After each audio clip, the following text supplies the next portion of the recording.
You know what? I feel like making mistakes tonight. There's something in the air, and I'm not talking about the smell of flour and cinnamon and eggs. I'm not even talking about another glass of wine, that hardly feels like a mistake at this point. No, there is something else on my mind, and that would really count as a mistake. You live too close, just 2 floors, 2 flights of stairs away. You see me all the time, and we chat down in the laundry room, or when you help me carry up the groceries, because of course you do. You are a good neighbor, and I'm afraid you have also proven to be a good friend. Always polite, and friendly to those you hold dear. Diligent and hardworking, and a bit of a jokester anytime you aren't professional. It's a good mixture. You are fun to be around and easy to work with, and bake with apparently. I didn't even plan on you being here with me tonight, but I'll admit that when we stumbled into each other my first idea was to invite you. I was a bit surprised that you said yes. We've both been kind of busy lately, and haven't had much time to talk. But here you are, no, here we are, standing in my kitchen and looking at the mess we made. The cake is in the oven, most of the cleanup done, and of course you were as much a help there as you were with the baking. A cute smile and helpful, and worst of all, anticipating. You aren't like the guys who stand in the way all the time. Your eyes see what's going on and your mind anticipates my next move. When I'm wrist deep in the dough and realize we need another egg, it's already on the way to me before I can really ask. You are there with the sugar because you read the instructions, and it is clear that you are no stranger to baking by the whole way you're doing things. It's all so sweet, much like the cake. You even managed to take my glass of wine and let me drink from it while my hands were busy kneading the dough. And that was no longer just sweet, it was cute. It got me a little tipsy, and so did the wine. I didn't even realize it, but you are getting ahead, and I'm getting ahead of myself. I think we are done here. We can leave the rest of the mess behind. That is stuff I don't need your help with. You did enough. Well, in the kitchen at least. I feel like we aren't quite done yet in here.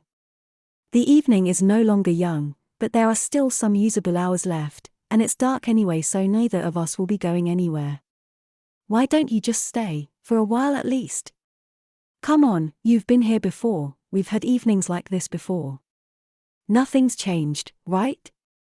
I'm not different, am I? Please tell me that I'm still the same. Why don't you keep my mind occupied for a while, until it's time for you to hit the hay? I mean, it's not like you have it far, you don't have to leave to catch your last train, and you don't even have to get up early tomorrow. So, feel free to stay. I have nothing else to do anymore, and you at least want some of that cake, don't you? It wouldn't be right to have you do all the work, and then get stuffed all by myself, with you no more than 5 minutes away and yet so far. Wouldn't be right of you to leave me hanging, either, not when you could be sitting in that couch there, and talk your way into my pants. Fuck, I didn't just say that out loud, did I? It's bad enough that I am thinking that. Why in the heavens does my mind even go that far? But no, the look in your eyes hasn't changed, so I guess I kept my mouth shut, didn't I? You are still over there, and if I had said anything out loud you would be either out the door or on top of me. And I don't know which of them would be worse. Come on, give me something to work with here. You know me well enough by now to make a slight advance, especially when it's clear by now that I am not at the height of my game. You simply have to notice, you are way too good at judging my moods to not see the mood I'm in right now. You must be able to tell that I need you to either get away or come closer. And you know better than to do the former. You know that when I'm asking myself that question that we both already know the answer. The answer is that tonight, you don't have to ask too many questions, and even those are more for your sake than mine. I'm fine with handing all responsibility over to you. It's probably you who needs to shoot me some asking glances, and I guess I'll have to nod a bit and maybe bite my lip. And fine, I can do that. I can even say yes a couple times, just so you know that I am in fact on board. I guess you would need those, to feel safe making your advances, the ones you usually wouldn't attempt without a huge signs with big, boxy letters on it. So here I am, waving my glass of wine around like a shipwrecked girl trying to catch the plane's attention. Why don't you come over here, and take the glass out of my hands?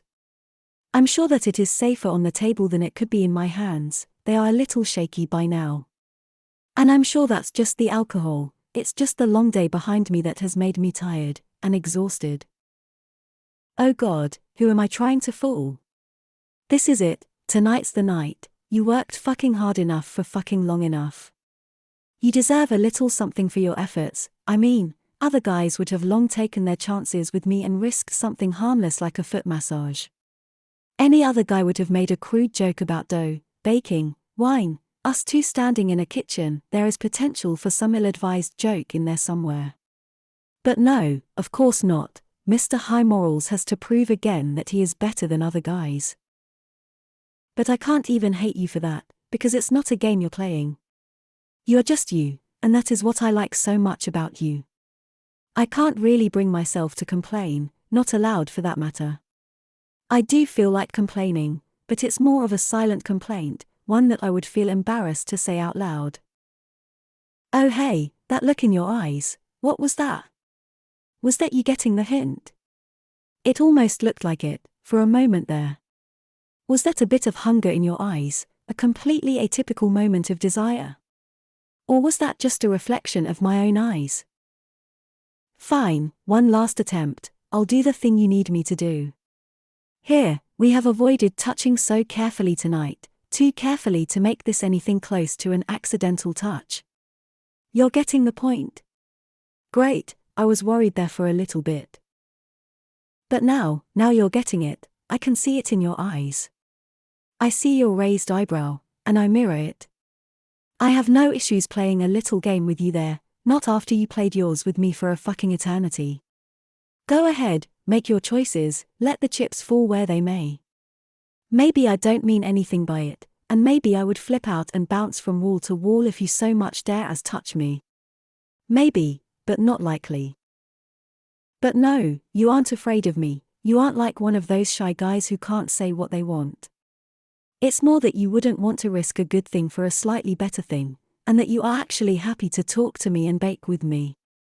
You are well aware of the possibilities here, and you respect me too much as a person to desire me as a willing slut shivering underneath you. But then you also know a thing or two about the derailing trains of morals and emotions, don't you? You can still treat me with respect even as you respectfully disagree with my choice of clothes, and take them off for me. You can respectfully take me into your arms, and then be so polite to pull the blanket over us so that nobody can see what you're doing to me. And sure, you can also turn me around, press my face into the cushions, sure. But why, for the love of God, do you think that massaging my neck is what I need from you? Come on, there is a time and place for two bodies slowly getting comfortable with each other, of testing how far each of us is willing to go. But that time is not fucking now. We did a lot of testing today, and all those weeks we've known each other. You showed me that I could trust you, that you could respect my boundaries and that you would take no for an answer should I ever feel the need to.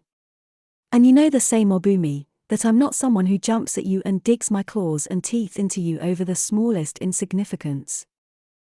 But let me tell you something, I will absolutely dig my claws into you if you keep up this nonsense. You can touch and caress me all night long if you want to.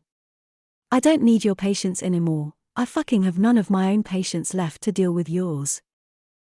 That's better, that is you reaching around me, squeezing my breasts. And God, they needed to be squeezed, just like I need your fingers pushing my shirt over my shoulders. Yes, that is perfect, that is soft fabric suddenly feeling rough, and so do your caring hands. That is my pants sliding down, your whole body weight shifting, the last bit of protecting fabric sliding over my ankles. That is you, not even bothering to give me time to adjust, before your fingers work their way between my legs, where they belong. I wish I wasn't so fucking obvious, so embarrassingly ready for you, for anything you could do to me. Your fingers are a start, and they are magic to my mind, but they are nothing against your words that reach my ears. They don't make sense to me, but then they do, and I'm sure that what you say is well articulated and articulate. You probably put effort into what you say, do your best to ease my mind and make me comfortable with my choices that led us here. But really, all I hear is your voice, not your words, so why don't you just start talking some sense into me? Why don't you start telling me the things I need to hear, the words that would hurt during the light of day or height of morals? You should start calling things by their name, and call me yours.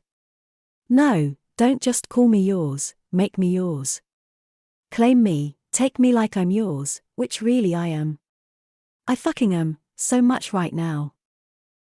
That is the sound of a zipper, my mind can still process that. And it is fucking perfect, just like what I'm about to feel, have felt. That is you sliding into me, and again I wish I could muster any sort of resistance. But I am melting your wax, or however you say that, and I'm honestly not sure where the massage stops and the sex starts with you. That is your dick in me, and your hands on my shoulders, soft movements of your hips balancing out with the strong fingers digging into my back, knuckles working their way up my spine. I cannot tell either where the fun stops and the pain starts, but it's already over by the time the moans leave my lips. You are still inside of me, barely moving an inch, and your lips stop talking and start kissing. My neck, my shoulders, my butt cheeks. God in hell, how did you manage to do that? Did your dick really just slip out of me? It did, didn't it? You really just did that. Control yourself and give me time and space to catch a breath and breathe again. Fuck you, with all my heart and mind, don't you dare treat me like that. I don't need you to be nice to me, I don't even want you to. This was your chance to take me, make me wince, and grab me by my neck and push me deeper into the couch, steady your weight on me and fuck me raw. But no, you can't just do that, can't just let yourself go like that. You have to lean back, run your hands down my legs, and dig your thumbs into the soles of my feet. This is over for you, before it really started. You did what you came to do, and now the fun part of the evening starts. The part where you dress me up again, pull me near and cuddle with me for the rest of the night. And maybe later tonight you'll find a way to get some for yourself, or you might just keep yourself in control, so much fucking self-control. I seriously can't handle it. And that smile, I can't even look at it without blushing. At least you have the decency to take me into your arms so I can stare at the wall instead of staring at you. And now, your words start reaching my ears again, and they are so damn caring. Come on, you could at least call me a cute slut, your very own cute little needy slut. Don't make me feel like this is still you being nice to me, and so fucking polite. Say it with a smile if you have to, but say it.